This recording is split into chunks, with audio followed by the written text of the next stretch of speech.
అస్సలాము అలైకుం వరహ్మతుల్లాహి వబర్కాతు. సోదర సోదరిమనులారా, ఈరోజు ఇన్షాల్లా మీ ముందు సలాతు తస్బీహ్ యొక్క ప్రాముఖ్యత తెలియపరుచుతాను. ముందుగా ఈ యొక్క సలాతు తస్బీహ్ యొక్క ప్రాముఖ్యత, దాని యొక్క లాభాలు తెలియపరచక ముందు దీనికి సంబంధిత ఒక మసలా మనం ముందుగా అర్థం చేసుకోవాలి. అదేమిటంటే, చాలామంది ప్రశ్న, సలాతు తస్బీహ్ నమాజ్ చదివితే ఇన్ని పాపాలు క్షమించబడతాయి కదా, మరి ఇందులో పెద్ద పాపాలు కూడా క్షమించబడతాయా? అంటే ఒకరి హక్కును కొట్టడం, తల్లిదండ్రులతో సరిగ్గా మెలగపోవడం, తల్లిదండ్రుల యొక్క హక్కులు నిర్వర్తించకపోవడం, భార్య భర్తల యొక్క హక్కులు నిర్వర్తించకపోవడం, వాళ్ళ హక్కులు తీర్చకపోవడం, అదేవిధంగా ఒకరిని ఇబ్బంది కలిగించడం, ఒకరిని బాధ పెట్టడం, ఇలాగ ఎంత పెద్ద పెద్ద పాపాలు ఉన్నాయో, నమాజ్ని వదిలివేయడం, కబీరా గున్నాలు ఏవైతే ఉన్నాయో ఇవన్నీ కూడా మాఫ్ అయిపోతాయా ఈ ఒక్క నమాజ్ చదవడం వలన అని చెప్పి ప్రశ్న తలెత్తుతుంది. చూడండి, ఫస్ట్గా అర్థం చేసుకోవండి. ఎన్నైతే పుణ్యకార్యాలు ఉన్నాయో, అది రోజా కానీ, నమాజ్ కానీ, హజ్ కానీ, జకాత్ కానీ, సదకా ఖైరాత్ కానీ, లేకపోతే ఉమ్రా హజ్ కానీ, ఇలాంటి ఎన్నైతే పుణ్యకార్యాల మీద అల్లాహ్ యొక్క వాగ్దానాలు ఉన్నాయో, వాడు పరిపూర్ణంగా వాడి పాపాలు క్షమించబడతాయని, ఆ యొక్క పాపాలు ఏమిటంటే చిన్న పాపాలు అన్నమాట. సగీరా గుణాలు క్షమించబడతాయి, కబీరా గుణా కూడా క్షమించబడతాయి. కానీ దానికోసం షరత్ ఏమిటంటే తౌబా చేసి ఉండాలి. ఉదాహరణకి, నేను సలాతు తస్బీహ్ నమాజ్ కోసం నించోనే ముందు నేను అల్లాహతో ముందుగా తౌబా చేస్తున్నాను. అంటే ప్రతి పాపం నుండి, అల్లా నేను నమాజులు వదిలివేసి ఉన్నాను, నేను ఎన్నో తప్పులు చేసి ఉన్నాను, ఎంతోమందిని ఇబ్బంది పెట్టాను, ఓ అల్లా నీ అన్ని పాపాల నుంచి మనస్ఫూర్తిగా నేను క్షమాపణ కోరుతున్నాను.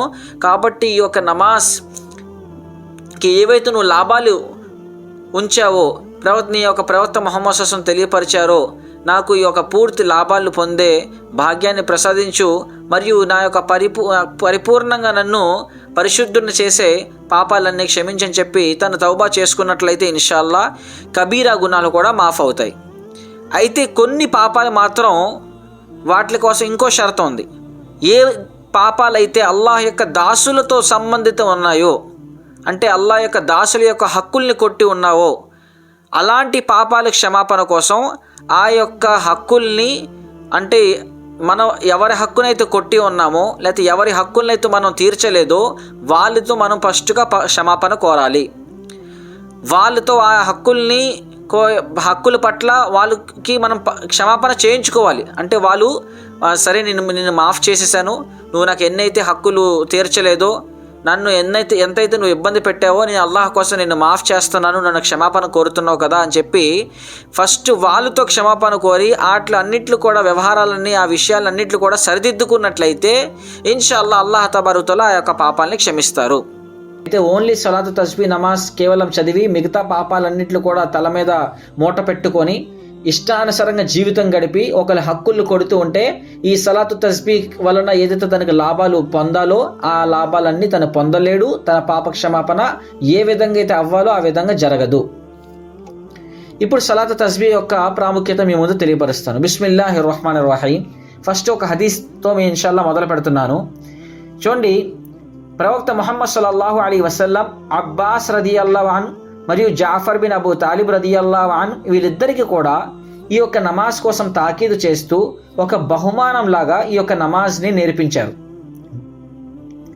మరియు అబ్దుల్లా బిన్ అబ్బాస్ రదియల్లాహు అన్హు ఉల్లేఖనం ప్రకారంగా ప్రవక్త ముహమ్మద్ సల్లల్లాహు అలైహి వసల్లం ఒకరోజు ఆయన, అంటే అబ్బాస్ రదియల్లాహు అన్హు ఉల్లేఖిస్తున్నారు అన్నమాట.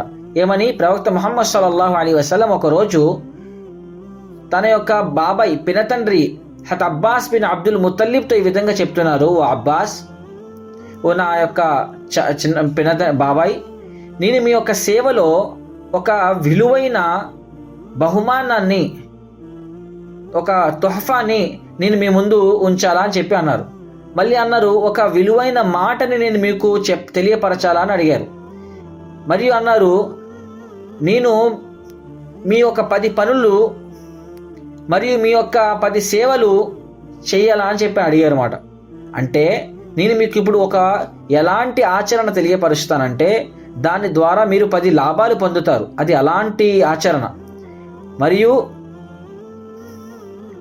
ఒకవేళ ఈ ఆచరణ మీరు చేసినట్లయితే అల్లాహ్ తబారక్ వ తఆలా మీ పూర్తి పాపాలను క్షమించి వేస్తారు. అది రాబోయే పాపాలు, ముందు పాపాలు, మరియు పాత పాపాలు, కొత్త పాపాలు, పొరపాటున చేసిన పాపాలు, కావాలని చేసిన పాపాలు, చిన్న పాపాలు, పెద్ద పాపాలు, ఏవైతే నువ్వు అందరికీ తెలియకుండా దాగుని చేసావు ఆ పాపాలు, ఏవైతే ఓపెన్గా చేసావో ఆ పాపాలు, ఇవన్నీ పాపాలు కూడా సలాతు తస్బీ యొక్క ఆచరణ, ఈ యొక్క నమాజ్ చదవడం వల్ల ఓ యొక్క నా పినతండ్రి ఇవన్నీ క్షమించబడతాయి. కనుక మీ వల్ల అయినట్లయితే మీరు ప్రతిరోజు ఈ నమాజ్ చదవండి. ప్రతిరోజు చదవలేని ఎడల కనీసం వారానికి అంటే శుక్రవారం పూట ఈ యొక్క నమాజ్ చదువుకోండి. ఒకవేళ ఈ పని కూడా చేయలేకపోతే సంవత్సరంకి ఒకసారి నీ నమాజ్ చదవండి, లేకపోతే కనీసం లైఫ్లో ఒక్కసారైనా ఈ నమాజ్ చదవండి అని చెప్పి ప్రవక్త ముహమ్మద్ సల్లం ఆయన యొక్క బాబాయ్ అబ్బాస్ రదియల్లాహు అన్హుకి హితబోధ చేశారన్నమాట. అబూ దావూద్ మరియు ఇబ్నే మాజాలో ఈ యొక్క హదీస్ మనకి కనిపిస్తుంది. కాబట్టి సోదర సోదరీమణులారా, సమయం అనుసరించి మనకి ఈ యొక్క నమాజ్ని మనం చదువుతూ ఉండడానికి ప్రయత్నిస్తూ ఉండాలి. సంవత్సరంకి ఒకసారైనా, వారానికి ఒకసారైనా, మరియు వీలవుతే ఇన్షాల్లా రోజుకి ఒకసారైనా ఈ యొక్క నమాజ్ని మనం చదివినట్లయితే, అది కూడా కాకపోతే కనీసం ఏవైతే షబ్బే ఖదర్, షబ్బే బరాత్, శుక్రవారం ఇలాంటి మహోన్నత ఎక్కువ పుణ్యం కలిగిన రాత్రులు, దినాలు ఉన్నాయో వీటిలో కూడా ఈ నమాజ్ మనం ఇన్షాల్లా చదవడానికి ప్రయత్నించాలి. పెద్ద కష్టతరమైన పని కాదు. ఎవరికైతే పుణ్యం సంపాదించాలి, ఎక్కువ పుణ్యాన్ని పొందాలని చెప్పి ఉంటుందో, అల్లాహ్ యొక్క ప్రేమ ఉంటుందో, వాడు ఎంత కష్టమైనా సరే ఆ పుణ్యాన్ని చేస్తాడనమాట. అయితే సలాతు తస్బీ యొక్క రెండో లాభం ఏంటంటే, అల్లాహ్ తబారక్ వ తఆలా తన యొక్క దాసులని చాలా ఎక్కువగా క్షమిస్తారన్నమాట. ఉదాహరణ హదీసుల్లో ఉన్న కొన్ని విషయాలను తెలియపరుస్తాను. అల్లాహ్ అంటున్నారు, ఈ యొక్క మానవులు ఎంతమంది అయితే ఉన్నారో, మానవ జాతి ఎంతమంది అయితే ఉన్నదో వీళ్ళకి సరిపడు, వీళ్ళకి సమానంగా నేను వాళ్ళ యొక్క పాపాలని క్షమిస్తాను. మతలబ్ కుల్ ఇన్సానియోకి తాదాస్య బి జాదా, మొత్తం మానవ జాతి యొక్క కంటే ఎక్కువగా నేను పాపక్షమాపణ చేస్తాను. మరియు ఎంతైతే ఇసుక రేణువులు ఉన్నాయో, రేత్కి తాదాత్, ఇసుక రేణువులు ఉన్నాయో ప్రతి దానికి కంటే ఎక్కువగా మీ పాపాలని నేను క్షమాపణ చేస్తాను. ఇబ్నే మాజాలో ఈ హదీస్ ఉంది. మరియు ఈ యొక్క సముద్రం ఏదైతే ఒక చిన్న జాగ్ లాగా వస్తుందో దానికి సరిపడు నేను మీ యొక్క పాపాలను క్షమిస్తాను, దానికంటే ఎక్కువగా మీ పాపాలను క్షమిస్తాను. మరియు ఎన్నైతే నక్షత్రాలు మీకు కనిపిస్తున్నాయో దానికి అవి ఎన్నైతే ఉన్నాయో వాటికంటే ఎక్కువగా మీ పాపాలను నేను క్షమిస్తాను. మరియు అయితే ఎన్నైతే సముద్రాల్లో నీరుందో దాని చుక్కలు ఎన్ని చుక్కలు అవుతాయో దానికన్నా ఎక్కువగా నేను మీ పాపాలను క్షమిస్తాను. మరి ఈ ప్రపంచంలో ఎన్ని దినాలైతే ఉన్నాయో దానికన్నా ఎక్కువగా నేను మీ పాపాన్ని క్షమిస్తానని చెప్పి అల్లాహ్ సెలవిస్తున్నారు.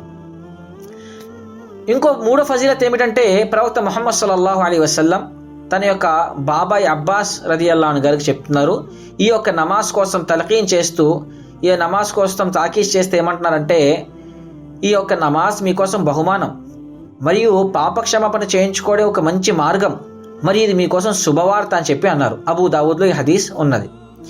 నాలుగో యొక్క ప్రాముఖ్యత ఏమిటంటే, 300 సార్లు మూడో కలమ మనం ఈ యొక్క నమాజ్లో చదివే భాగ్యం మనకి కలుగుతుంది. అయితే ఒక్కసారి సుబ్హానల్లాహి వల్హమ్దులిల్లాహి వలా ఇలాహ ఇల్లల్లాహు అల్లాహు అక్బర్ అంటేనే ఎంత పుణ్యం తెలుసా? అల్లాహ్ తబారక్ యొక్క గొప్పతనాన్ని ఇందులో కొనియాడతాం మనం. ఒక్కసారి చదివితేనే చాలా పుణ్యం కలిగి ఉంటుందన్నమాట ఆ యొక్క కలిమ. ఉదాహరణకి చూసుకోండి, మీకు చెప్తాను హదీస్ యొక్క వెలుగులో. ఒక్కసారి ఒక కలిమ చదివితే స్వర్గంలో మన కోసం ఒక చెట్టు నాటబడుతుంది. మరియు ముస్లిం షరీఫ్ హదీస్లో ఉంది, ఈ యొక్క కలిమ అల్లాహ్కి చాలా ఇష్టమైన కలిమ మాట. తిర్మిజీ షరీఫ్లో ఉంది, ఈ స్వర్గం అనేది ఒక మైదానం లాంటిది. మీరు ఈ కలిమ చదివినట్లయితే ఒక్కొక్క మొక్కను నాటుకున్నట్టు ఆ యొక్క మైదానంలో. అలాగే ఈ కలిమలో ఉండే ప్రతి ఒక్క వర్డ్ కూడా ఒక్కొక్క ఉహద్ పర్వతం అంత పుణ్యాన్ని కలిగి ఉంటుంది. ప్రతి ఒక్క వర్డ్, ప్రతి ఒక్క పదం కూడా.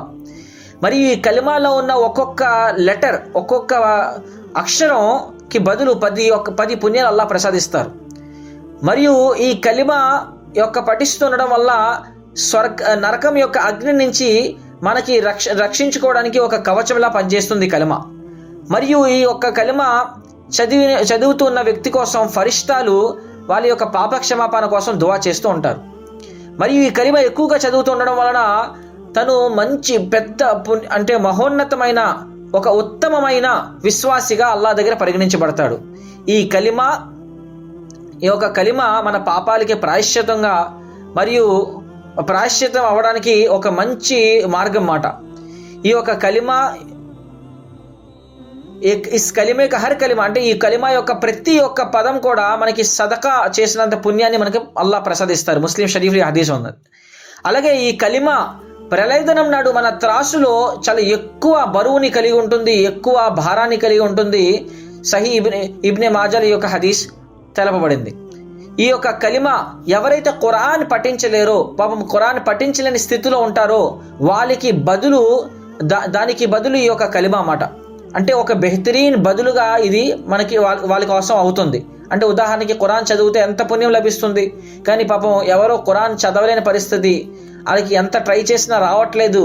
అలాంటి వ్యక్తి ఈ యొక్క కలిమ పఠిస్తూ ఉంటే ఇన్షాల్లా అంతే పుణ్యం తనకి లభిస్తుందన్నమాట. ఈ యొక్క సలాతు తస్బీ సహాబాల నుంచి ఇప్పటి వరకు కూడా అల్హమ్దులిల్లాహ్ యొక్క అమల్ అనేది నడుస్తూ ఉంది. ప్రతి అల్లాహ్ వాళ్ళు కూడా ఈ యొక్క కలిమా కాదు, ఈ యొక్క సలాతు తస్బీ అనే నమాజ్ని అల్హమ్దులిల్లాహ్ పఠించుకుంటూ వచ్చారు. వాళ్ళు పరిపూర్ణమైన నమ్మకంతో, విశ్వాసంతో ఈ యొక్క సలాతు తస్బీ అనే నమాజ్ని ఎల్లప్పుడూ కూడా ప్రతి ఒక్క జీవితంలో కూడా మనం వాళ్ళ జీవితాన్ని చూసుకున్నట్లయితే వాళ్ళు ఈ నమాజ్ని చదివారు.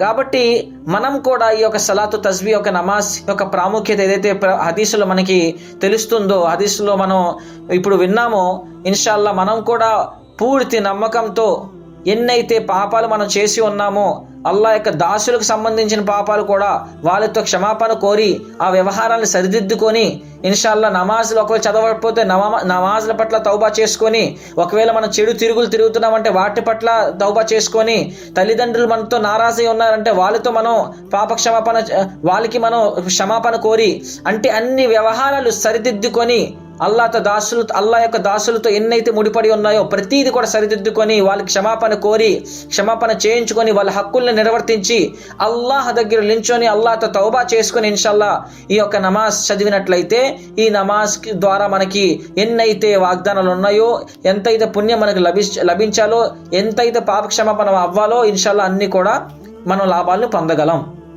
అయితే ఈ నమాజ్ ఎలా చదవాలంటే సలాతు తస్బీ యొక్క 4 రకాతుల నఫిల్ నమాజ్ యొక్క నియత్ చేసి లించోని సనా చదివి అల్లాహు అక్బర్ అని రకాత్ కట్టి సనా చదివి ఆ తర్వాత 15 సార్లు సుబ్హానల్లాహి వల్హమ్దులిల్లాహి వలా ఇలాహ ఇల్లల్లాహు అల్లాహు అక్బర్ చదవాలి. ఆ తర్వాత అఊదు బిల్లాహి మినష్ షైతానిర్ రజీం బిస్మిల్లాహిర్ రహ్మానిర్ రహీం చదివి సూరే ఫాతిహా మరి దాంతోపాటు వేరే సూరాని కలపాలి. ఆ తర్వాత ఖయాంలో ఉన్నప్పుడు, లించుని ఉన్నప్పుడే రుకూలో వెళ్ళక ముందు 10 సార్లు ఈ యొక్క తస్బీని మళ్ళీ పఠించాలి. ఆ తర్వాత అల్లాహు అక్బర్ అని రుకూలోకి వెళ్ళి రుకూలో ఏదైతే తస్బీ మనం చదువుతామో ఆ తస్బీ చదివి ఆ తర్వాత రుకూ నుంచి లెగక ముందే రుకూలో ఉన్న స్థితిలోనే 10 సార్లు మళ్ళీ ఈ కలమాన్ని పఠించాలి. మళ్ళీ ఆ తర్వాత సమీ అల్లాహు లిమన్ హమీదా అని చెప్పి లెగిచి ఆ తర్వాత మళ్ళీ 10 సార్లు లించొని ఈ యొక్క కలమాన్ని పఠించాలి. తరువాత సజ్దాలోకి వెళ్ళి సజ్దాలో ఏదైతే మనం సుబ్హాన రబ్బియల్ ఆలా చదువుతామో ఆ యొక్క తస్బీని పఠించి ఆ యొక్క సజ్దా నుంచి లెగక ముందే 10 సార్లు మళ్ళీ ఈ కలమాన్ని పఠించాలి. ఆ తర్వాత అల్లాహు అక్బర్ అని లేచి 2 సజ్దాల మధ్య ఏదైతే గ్యాప్లో కూర్చుంటామో అక్కడ మళ్ళీ 10 సార్లు ఈ యొక్క కలమాన్ని పఠించాలి. 2వ సజ్దాకు వెళ్ళి 2 సజ్దాలు ఉన్న తస్బీ పఠించిన తర్వాత 2వ రకాతుకి లెగక ముందు సజ్దాలో ఉన్న స్థితిలోనే 10 సార్లు మళ్ళీ సుబ్హానల్లాహి వల్హమ్దులిల్లాహి వలా ఇలాహ ఇల్లల్లాహు అల్లాహు అక్బర్ ఈ యొక్క కలిమాని పఠించాలి. ఇలాగా ఒక రకాతులో 75 సార్లు, 4 రకాతులో 300 సార్లు ఈ కలిమా చదివే భాగ్యం మనకి ఇన్షాల్లా భాగ్యం కలుగుతుంది. అయితే ఈ కలిమా యొక్క పుణ్యం కూడా మనకు దొరుకుతుంది. సలాతు తస్బీ యొక్క నమాజ్ యొక్క పుణ్యఫలం కూడా మనకి ఇన్షాల్లా దొరుకుతుంది. కాబట్టి మనం మంచి విశ్వాసి అవ్వాలంటే బద్ధకస్తుడైన విశ్వాసిగా ఉండకూడదు అనుకుంటే ఈ యొక్క అల్లాహ్ మీద పరిపూర్ణమైన విశ్వాసంతో, ప్రేమతో, పుణ్యాల మీద నమ్మకంతో ఇన్షాల్లా ఈ యొక్క నమాజ్ను మనం ఎన్నిసార్లు అయితే అన్నిసార్లు పఠించడానికి ప్రయత్నిస్తూ ఉండాలి. అల్లాహ్ తబారుతల మనందరికీ కూడా అన్ని వ్యవహారాలను సరిదిద్దుకొని అల్లాహ్ యొక్క దాసులతో ఉన్న సంబంధాలను కూడా సరి చేసుకొని అల్లాహ్తో ఉన్న సంబంధాన్ని కూడా పటిష్టం చేసుకొని అల్లాహ్కి రాజీ చేస్తూ జీవితం గడిపే భాగ్యం అల్లాహ్ మనందరికీ ప్రసాదించుగాక. వాఖిరు దఅవానా అల్హమ్దులిల్లాహి రబ్బిల్ ఆలమీన్. అస్సలాము అలైకుం వరహ్మతుల్లాహి వబరకాతుహు.